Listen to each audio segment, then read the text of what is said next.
Bonjour les Sagittaires, on passe à vous pour la guidance pour le mois de mars 2024. J'espère que vous allez bien, que le mois de février se passe bien. Enfin, là où, à l'heure où je tourne la vidéo, il est quasiment fini. Nous sommes le 28 février. Et on va un petit peu regarder comment ça va se passer pour vous sur le mois de mars. Alors, au tarot pour les énergies générales, j'ai pris le tarot des mondes oniriques parce que j'avais envie d'un petit avant-goût de printemps parce que j'en ai marre d'avoir la grisaille, la pluie. Quoique aujourd'hui, ça va pas trop mal. Mais on a eu beaucoup de pluie, on a eu beaucoup de grisaille, on a eu beaucoup de voilà. Et du coup, j'en ai un petit peu marre, donc j'ai pris un petit peu de couleur. Alors, au niveau des énergies professionnelles et financières, j'ai sorti le sortilège, justement, ouais, qui lui est un petit peu plus sombre, si on veut, pour rester quand même encore un petit peu dans la saison dans laquelle on est, hein. Voilà. Et pour les énergies relationnelles et sentimentales, j'ai pris la douceur de l'union sacrée de Karine Vigourou. Un petit peu de douceur, ça fait pas de mal non plus. Et enfin, on finira la guidance avec 3 cartes du petit oracle de l'étoile bleue de Julia Starik pour avoir un petit message. Voilà, voilà. On va y aller tout de suite pour vous, les Sagittaires. Alors, on a un roi de coupe. Le roi de coupe, c'est celui qui a appris à gérer ses émotions, hein. C'est quelqu'un qui est bienveillant, c'est quelqu'un qui est très gentil, c'est quelqu'un qui, voilà, qui donne de lui, mais qui sait maîtriser. Voilà, il sait ce qui est bien, ce qui est mal, etc., etc. Mais il a beaucoup de bienveillance. Donc, c'est peut-être vous ou quelqu'un à qui vous allez avoir affaire, hein.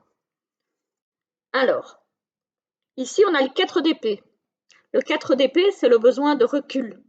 C'est le besoin de repos, le besoin peut-être aussi de réfléchir à tête reposée, de méditer. En tout cas, voilà, c'est une carte de recul, de calme, peut-être de repli sur soi un petit peu. Alors, pas vraiment à l'image de l'ermite, parce que l'ermite, il cherche quelque chose.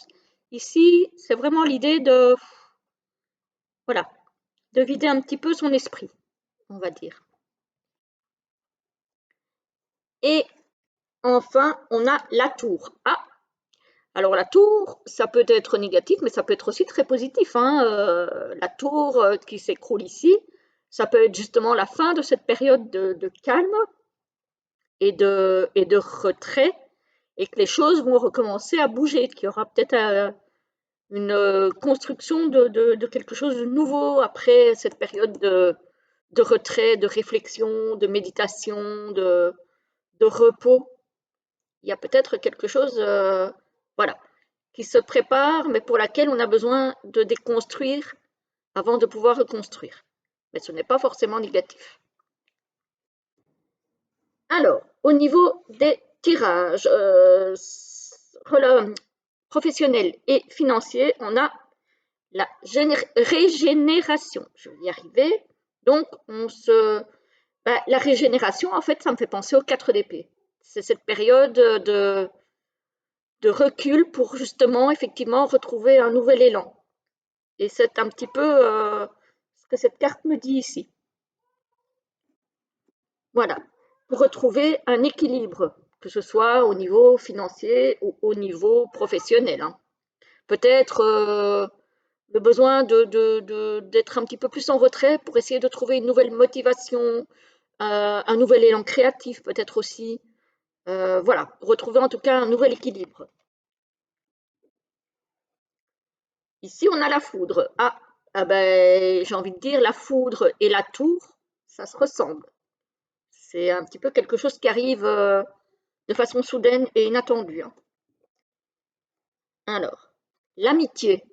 Ah, vous allez avoir quelqu'un de très très proche au travail, au sens amical, j'entends, hein. J'entends pas une aventure sentimentale au travail, hein. C'est vraiment quelqu'un avec qui vous allez nouer un lien amical. on a la lumière. Donc, c'est peut-être quelqu'un, justement, qui va vous aider à vous régénérer, à vous remotiver, à relancer cette créativité que vous n'aviez peut-être plus. Voilà, c'est peut-être quelqu'un qui va vous redonner l'envie. On a la passion. Ah, bah, voilà, voilà. La passion va revenir, l'envie va revenir, l'élan créatif va revenir. Et on termine avec l'avenir.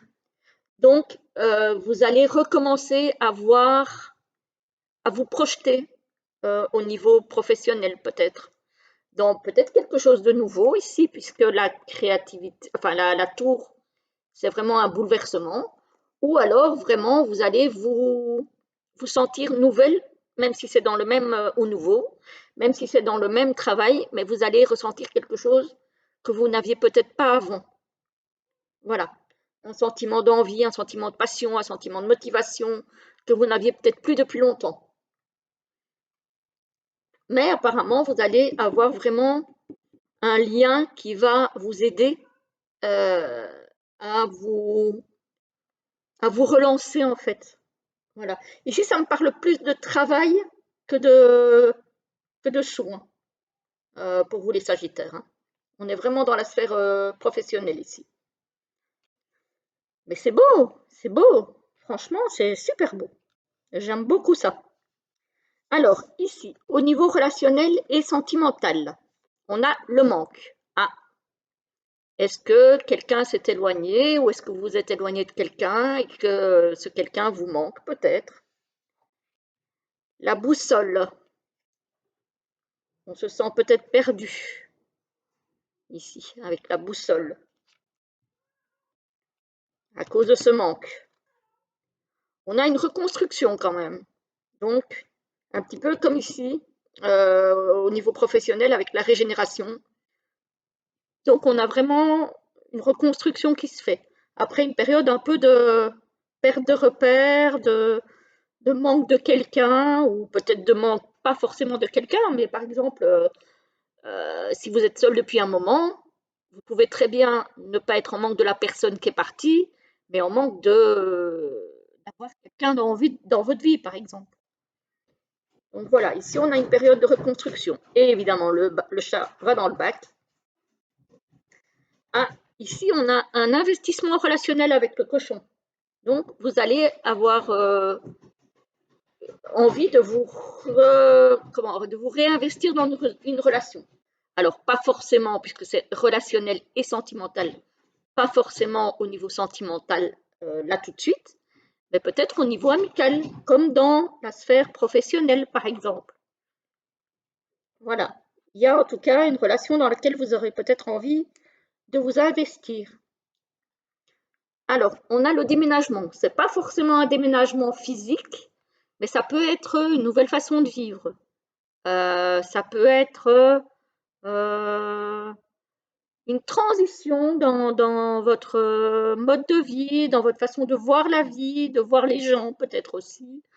Voilà, si vous aviez un manque, peut-être que ce manque va disparaître et que du coup, vous allez être dans cette transition en fait. Voilà.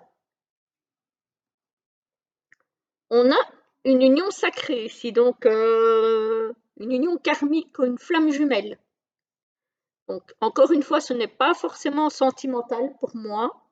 Ça peut être quelqu'un avec qui vous avez ce lien très très fort, mais qui n'est pas forcément sentimental. Ou en tout cas avec qui vous n'allez pas forcément avoir une relation sentimentale. Et on a le lien. Ah ben, j'ai envie de dire l'union sacrée et le lien, ça dit bien ce que ça veut dire. Donc, un lien va être très très fort. Peut-être la personne que vous allez avoir au travail ou en dehors, c'est possible aussi. Mais en tout cas, moi, j'ai vraiment au niveau relationnel quelque chose de très très fort. Suivant votre situation, ça vous parlera peut-être différemment. Mais en tout cas, moi ici pour vous les Sagittaires, j'ai quand même quelque chose de très très fort au niveau relationnel. Donc, ben, éventuellement, vous me dites si ça vous concerne ou pas. Euh, Mais voilà, le relationnel est très très fort mis en avant chez vous durant ce mois de mars et j'ai l'impression que c'est le cas pour plusieurs signes. Alors, on va terminer avec le petit oracle de l'étoile bleue. Hop, je crois que j'ai mélangé la carte de présentation avec. On verra bien si on tombe dessus. Oups. Si on tombe dessus, je la retirerai. Voilà. Alors, pour les Sagittaires, s'il vous plaît, est-ce qu'on pourrait avoir des petits messages pour ce mois de mars 2024? Oh là là, le temps passe trop trop vite, hein. Hop, en voilà déjà deux. Une, deux et une troisième. Alors, pour les Sagittaires, mois de mars 2024, qu'est-ce que vous avez à leur dire? Je vais prendre celle-ci. Et voilà. Hop, hop. Alors, bon, le chat, hein? Merci, c'est gentil. Ok, la 2 et la 3. Alors, vous prenez celle qui vous parle et moi, je vous lis la première qui nous dit « Toi, de ton premier jour sur Terre jusqu'à ton dernier souffle, la seule personne qui t'accompagne, c'est toi-même. Aime-toi comme tu n'as jamais aimé. Prends soin de toi comme tu peux le faire avec un être cher. Tu es et tu resteras la personne la plus importante de ta vie. » Ah oui, parce que les autres personnes, si elles ne nous conviennent pas, on peut s'en détacher, mais on ne peut jamais se détacher de soi. On est obligé de se supporter, entre guillemets, et donc il faut se chouchouter, il ne faut pas oublier de prendre soin de soi. Voilà. La deuxième nous parle de décision. Une importante décision est à prendre. Écoute ton cœur et non ton mental. Lui seul te mènera sur le bon chemin. Ah, pas mal comme message aussi celui-ci.